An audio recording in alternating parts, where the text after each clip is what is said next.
Cacing tanah, spesies yang nama latinnya dikenal dengan nama Lumbricus rubellus ini adalah jenis cacing yang sangat potensial untuk dibudidayakan dengan modal murah. Hal ini dikarenakan jenis cacing ini memiliki pertumbuhan lebih cepat dibandingkan dengan jenis-jenis cacing lainnya. Jadi, jika kita ingin budidaya cacing, maka jenis inilah pilihannya. Dan dengan berpatokan modal murah, siapapun bisa terjun ke bisnis ini, baik pelajar, mahasiswa, ataupun umum.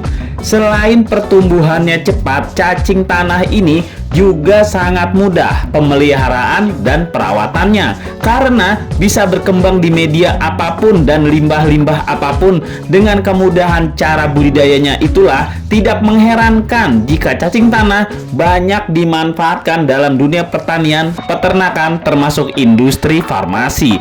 Mungkin sudah banyak yang mendengar soal industri farmasi, di mana cacing ini banyak digunakan sebagai bahan obat dan kosmetik. Bahkan permintaannya terus meningkat untuk memenuhi kebutuhan produksi dalam jumlah besar.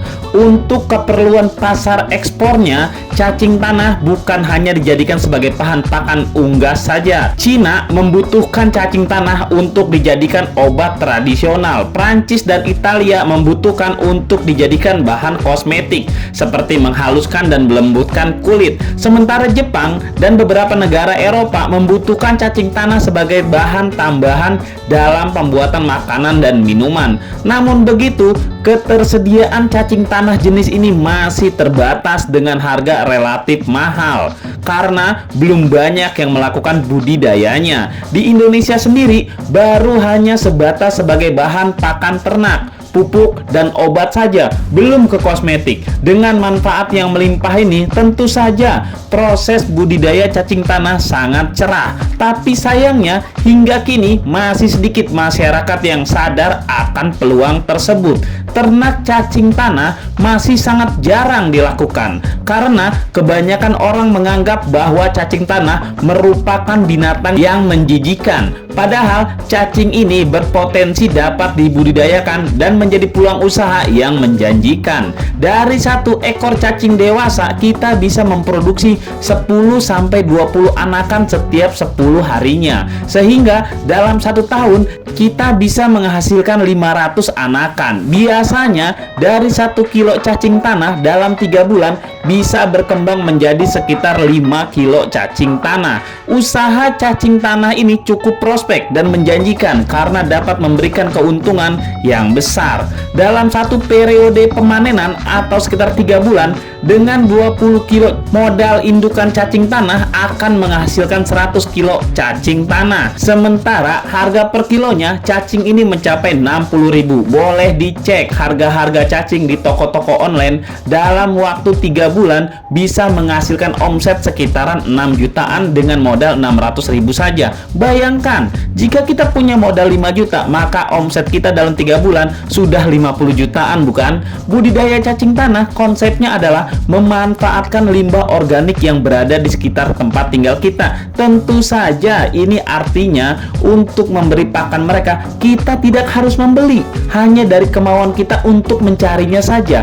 Dan penghasilan tambahan pun kita dapatkan dari limbah media bekas cacing atau disebut kascing, yaitu dengan memanfaatkannya sebagai pupuk kompos. Pupuk kascing ini dijual di pasaran dengan harga 3.000 sampai 5.000 per kilogramnya. Untuk pemasarannya bukan hal yang sulit di era masa kini. Cacing tanah hasil budidaya bisa kita pasarkan dengan mudah di online, atau kalau kita masih kelas kecil dan individual bisa menyasar pasar peternakan dengan mendatangi peternak-peternak ikan, peternak unggas, kolam pemancingan, dan toko pakan hewan. Bahkan tidak jarang para pemancing mendatangi peternakan kita setiap harinya untuk membelinya sebagai umpan yang kita packing dalam gelas aqua bekas seharga 10 ribuan. Tentu saja dengan kemudahan budidaya ini, maka cacing tanah bisa dilakukan oleh siapa saja, baik itu pelajar, mahasiswa, maupun umum dengan modal yang terjangkau. Inilah 7 rahasia tata cara ternak cacing tanah secara detail dari pembibitan sampai panen. Mohon disimak agar tidak gagal paham. Nomor 7, kandang cacing tanah. Konsep kandang untuk rumah cacing tanah kita bisa sesuaikan seadanya dengan tempat yang kita punya. Bisa dikatakan tidak ada aturan pastinya, mau bentuk bagaimanapun sebebas kita. Berbeda dengan usaha ternak lainnya, di mana untuk bentuk dan konsep kandangnya lebih kurang sama. Untuk cacing tanah ini kita bisa eksplor sebebasnya, mau kandang panggung, lantai semen, ataupun tanah, semua bisa-bisa saja. Yang penting adalah media budidayanya, mau itu tanah langsung, menggunakan terpal, atau kolam semen. Untuk rumah cacing tanah atau kandangnya ini, mungkin kita bisa menggunakan bagian belakang rumah kita, gudang, rumah kosong, atau mungkin bekas kandang kambing atau bekas ternak lainnya yang sudah tidak terpakai. Yang penting syaratnya tidak bocor saja atapnya. Sekalipun cacing tanah ini hidup di tanah, sebenarnya cacing tanah tidak suka kalau banyak air, apalagi sampai tanahnya tergenang air. Air ini bisa menutup lubang-lubang jalur si media cacing, sehingga cacing tidak nyaman jika banjir air atau becek. Keamanan kandang dari binatang, baik itu hewan pemangsa cacing seperti bebek, ayam, tikus, atau hewan pemakan cacing lainnya. Pemangsa ini adalah hewan yang biasa menceker-cekeri tanah atau media tanam kita untuk mendapatkan santapan cacing. Maka dari itu, rumah cacing yang kita pergunakan sebagai kandang harus benar-benar kita pikirkan, karena ini lebih utama daripada yang lainnya. Sehebat apapun kita usaha, kalau setiap harinya cacing kita disantap oleh mereka, yang ada nanti pas panen kita akan bengong-bengong karena setiap malam cacing kita dimakani tikus dan habis. Nomor 6, media cacing tanah. Media untuk cacing tanah sebenarnya bebas, bisa menyesuaikan ukuran kandang dari rumah cacing yang kita punya. Di konten ini kita akan membahas ukuran standar media cacing tanah berbentuk 1 kali setengah meter dengan ketinggian 40 cm. Ingat ukuran ini ya, kita anggap ini rumus standar untuk ukuran media ternak cacingnya. Nah, tinggal kita memutuskan mau menggunakan apa. Kolam kotak ini apakah menggunakan tembok semen, terpal, ataupun tanah langsung yang kita gali. Walaupun tanah langsung, tenang saja, cacing tidak akan kabur dalam tanah kemana-mana, karena mereka tidak mungkin meninggalkan tempat makanan yang sudah kita sediakan. Setelah kita memutuskan media seperti apa yang akan kita gunakan, selanjutnya kita tinggal mengisinya dengan media hidup. Dalam hal ini, rekomendasi dari saya pribadi hanya ada 2, media organik limbah sayuran atau kohe, kotoran hewan, yaitu sapi. Jika Anda memilih kohe atau kotoran sapi, maka Anda tinggal mengisi wadah tersebut dengan kotoran sapinya. Usahakan bukan kotoran yang baru, yang masih becek dan panas. Usahakan kohe yang sudah berusia 2 hari atau 3 hari, sudah dingin dan agak kering, tidak terlalu basah becek. Jika Anda memilih media sayuran organik, di dasar beri tanah gembur setinggi 10 cm, lalu masukkan cacingnya. Kemudian di atas tanah tersebut masukkan limbah sayuran seperti caisim, sawi, kol, dan sayuran apapun, tidak masalah. Yang penting sayuran itu sudah dicacah hancur agar memudahkan pembusukannya. 2 media hidup cacing ini berkonsep satu hal, tidak boleh becek atau terlalu berair. Usahakan hanya lembab saja, tidak boleh terkena curah hujan langsung atau matahari langsung. Sering pantau, dan bila satu proses makanan ini sudah habis disantap si cacing, boleh beri lagi jika dirasa media kolamnya masih bisa menampung makanan. Jika dirasa sudah tidak bisa menampung, kita bisa mengurangi ampasnya dari media hidup ini yang selanjutnya disebut sebagai pupuk cacing atau bekas cacing. Nomor 5, jenis cacing tanah. Tentukan jenis cacing tanah yang mau kita budidayakan. Jangan asal cacing saja, mau jenis tiger, gelang, ataupun cacing susu. Terdapat beragam jenis cacing tanah yang merupakan unggulan dan dapat menghasilkan banyak telur dan anak cacing di kemudian harinya. Cacing tanah yang populer di Indonesia yang mudah dibudidayakan dengan pakan organik limbah atau sampah dapur dan kotoran hewani adalah jenis Lumbricus rubellus. Cacing tanah ini lebih direkomendasikan untuk dibudidayakan karena ketahanannya yang baik dan relatif tidak banyak bergerak. sehingga lebih mudah dalam menggemukkannya. Catatan pentingnya adalah cacing tanah jenis Lumbricus rubellus ini menghasilkan banyak sekali telur dalam waktu singkat. Lumbricus rubellus adalah pilihan tepat di banyak negara sebagai reaktor pemusnah sampah alami. Apalagi untuk kota-kota besar di Indonesia yang selalu bermasalah dengan sampah. Tentu saja ini menjadi solusi kota. Apalagi masalah sampah ini, jika tidak ditangani dengan cepat dan tepat, maka akan menimbulkan dampak yang luas, di antaranya adalah pencemaran dan gangguan lingkungan. Masalah sampah organik yang tidak bisa langsung dibakar atau dimusnahkan dengan cepat di tempat pembuangan sampah akhirnya bisa mengandalkan cacing tanah Lumbricus ini. Apalagi dia merupakan cacing yang rakus. Siklus hidup cacing tanah Lumbricus secara umum sama saja sebagaimana hewan-hewan lain pada umumnya, dari mulai telur, cacing muda, cacing produktif, dan cacing tua. Berbagai penelitian menunjukkan lamanya siklus hidup dari menetas hingga mati mencapai 1-5 tahun per ekor cacingnya. Cacing tanah Lumbricus bereaksi negatif terhadap sinar matahari atau sinar lainnya. Sinar ini dapat mematikan hanya dalam waktu 1-5 menit saja bila kejemur. Biasanya jenis ini kalah bersaing dengan jenis yang lain sehingga tubuhnya lebih kecil, tetapi bila diternakan bisa menyamai atau melebihi jenis lain seperti besarnya cacing gelang. Itulah beberapa alasan hingga menjatuhkan pilihan rekomendasi jenis cacing tanah kepada Lumbricus rubellus. Cepat besar, rakus, cepat gemuk, dan telurnya banyak. Namun apabila pemirsa ingin memelihara cacing jenis lain seperti cacing susu, cacing tiger, atau cacing gelang, itu bebas-bebas saja.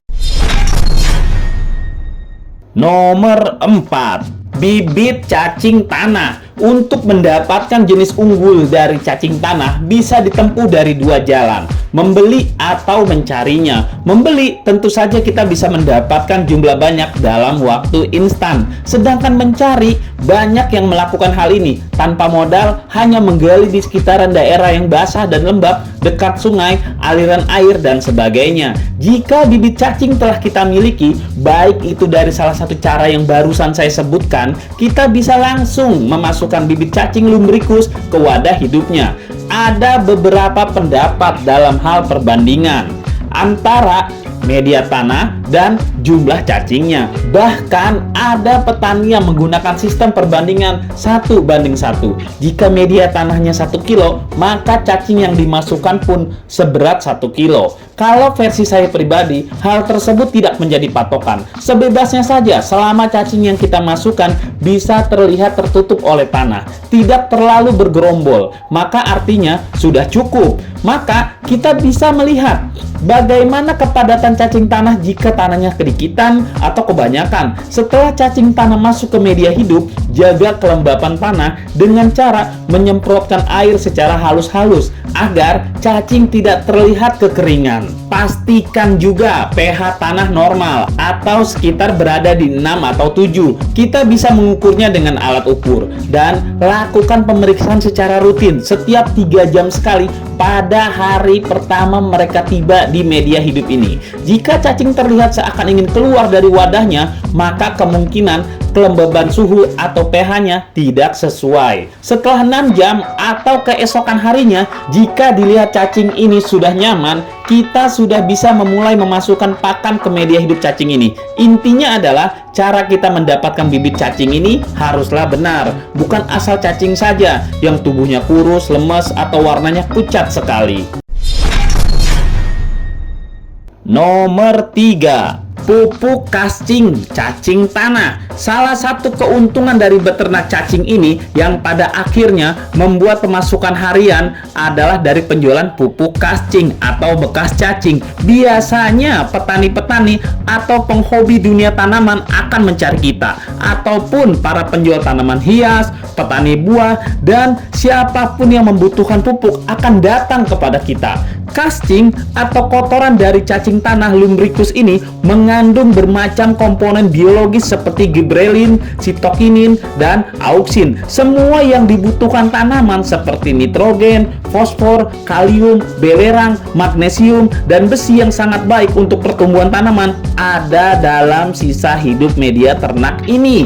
Tidak heran kalau sisa tanah bekas media cacing dapat Anda jual ke petani karena ada banyak kandungan yang baik yang bisa membantu tumbuhan untuk tumbuh subur dan sehat. Kotoran yang dikeluarkan oleh cacing tanah banyak mengandung unsur hara, selayaknya pupuk organik. Bahkan tidak jarang para petani cacing mengemasnya dalam karung kecil atau plastik 5 kiloan.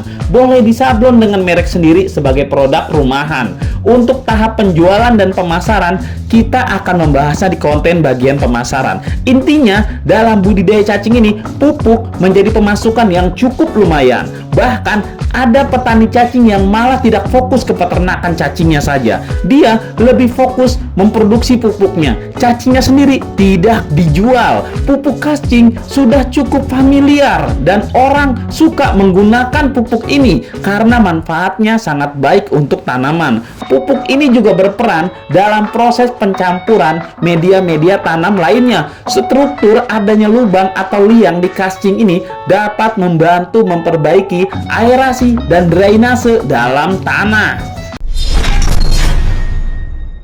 Nomor 2, pakan cacing tanah. Pakan untuk cacing tanah ini kita hanya memiliki 2 pilihan saja yang bagus. Versi saya, limbah sayuran organik atau kohe, kotoran hewan, yaitu berfokus di kotoran sapi. Dalam budidaya, usahakan kita memilih salah satunya saja agar memudahkan kita untuk berkonsentrasi mencari pakan gratisan ini. Untuk limbah organik sayuran, pencarian mudahnya adalah di pasar-pasar, di mana sampah sayuran ini bisa kita dapatkan tanpa kesulitan apapun. Di bagian pembuangan akhir pasar, biasanya kita tinggal angkut saja. Apalagi jika kita melihat sampah itu masih utuh, tidak bercampur dengan sampah rumah tangga lainnya seperti tisu, pampers, kertas, atau lain-lainnya. Berbeda jika kita mengandalkan sampah dari rumah tangga. Pilihan kedua adalah kohe, kotoran hewan, yaitu kotoran sapi. Tentu tidak perlu dijelaskan bertele-tele di mana kita bisa mendapatkan kotoran sapi ini, bukan? Tidak mungkin kita pergi ke rumah makan, bengkel, atau mencarinya di mana-mana. Sudah pasti kita harus pergi di mana ada peternakan sapi di sekitar kita. Kesanalah kita pergi. 2 pilihan ini sudah pasti menyesuaikan di mana lingkungan kita tinggal. Kalau ada pasar terdekat dan sampahnya bisa kita angkut dengan mudah, kenapa kita harus mencarinya jauh-jauh ke peternakan sapi yang mungkin ada di luar kota? Yang harus digarisbawahi di sini adalah dari hasil penelitian yang diperoleh bahwa penggunaan pakan dengan kotoran sapi memberikan pengaruh yang berbeda terhadap pertumbuhan si cacing. Sukses peternak cukup tinggi dengan perkembangan cacing tanah yang diberi santapan kohe. Konsep media hidup dengan menggunakan 50% tanah dan 50% kotoran sapi memberikan pertumbuhan yang baik. Hal ini mengacu kepada pencapaian biomasanya dibandingkan dengan media yang menggunakan ampas tahu, sampah limbah organik, kotoran ayam, atau kombinasi di antara mereka masih kalah, masih tetap lebih bagus dari kotoran sapi. Intinya, dari segi pakan cacing tanah ini adalah amati situasi dan kondisi lingkungan kita. Mana yang lebih mudah? Kalau dari pakan kohe untuk membuat produk cacing atau kotoran cacing, kita tidak perlu banyak membersihkan. Tinggal packaging saja menjadi produk cacing. Tapi, kalau dari limbah organik dan lainnya, perlu proses penyaringan terlebih dahulu, membuang yang kasar atau gumpalan yang tidak jelas di pupuknya. Nomor 1, pemasaran cacing tanah. Kebutuhan cacing tanah dalam segi peternakan tidak usah diragukan lagi sebagai pakan ternak, baik itu untuk ternak unggas dan perikanan. Tentunya bukan hal yang sulit dalam memasarkan hasil budidaya kita. Terlebih lagi, burung-burung kicau pemakan cacing pun banyak yang mengkonsumsi cacing tanah. Pemancingan-pemancingan lele rasanya hampir merata di setiap pelosok kota. Kita bisa menjual cacing tanah dalam bentuk pack gelas aqua dengan sedikit tanah, di mana cacing ini akan menjadi umpan cacing. Bahkan bukan hanya di pemancingan saja, metode ini pun bisa kita titipkan ke toko-toko ikan, akuarium, dan toko ternak, bahkan ke toko yang berfokus menjual peralatan pancing sekalipun. Tentu saja sistem konsinyasi kita terapkan. Terjual, kita ambil uangnya. Yang tidak terjual selama 2 atau 3 hari, kita bisa ambil kembali dan ganti dengan produk baru. Terlepas dari sistem penjualan eceran, jejaring medsos dan toko online pun bisa kita manfaatkan. Kebutuhan cacing di penjualan online bisa dikatakan lebih banyak yang membutuhkan daripada petaninya. Bisa dicek, sulit sekali mencari petani yang bisa menyiapkan pesanan cacing di atas 100 kiloan, kecuali mereka mengumpulkannya secara berkelompok. Hal ini menandakan para petani cacing kita masih sedikit, dan kalaupun banyak, itu pun masih tahap kecil-kecil saja, belum tahap besar-besaran. Jadi kalau ada order besar-besaran, mereka panik, mengumpulkan lagi dari tim ke tim, kelompok ke kelompok. Ini menjadi peluang untuk kita semua untuk terjun ke bidang ini. Konon lagi, untuk kebutuhan pabrik kosmetik, pengobatan, dan lainnya, kita tidak perlu memikirkan sejauh itu soal pemasarannya. Karena penjualan secara mandiri pun kita belum tentu mampu memenuhi pasarnya. Pendapatan lain kita akan dapatkan dari penjualan pupuk cacing dengan metode yang sama, menyasar pasar pertanian dan dunia tanam pepohonan, serta tanaman hias. Alhasil, penghasilan dari budidaya cacing dengan kemudahan pemasarannya pun menjadi hal yang mudah dan menguntungkan. Inilah usaha yang mungkin bagi kebanyakan orang menjijikan, tapi hasilnya menjanjikan. Nah, itulah diskusi kita. Tulis di kolom komentar apa yang kamu pikirkan agar kita bisa mendiskusikannya lagi. Yang belum subscribe, jangan lupa subscribe dan aktifkan lonceng agar channel ini terus terbangun dan kamu menjadi yang pertama mendapatkan pemberitahuan video untuk diskusi-diskusi kita yang lebih seru lagi.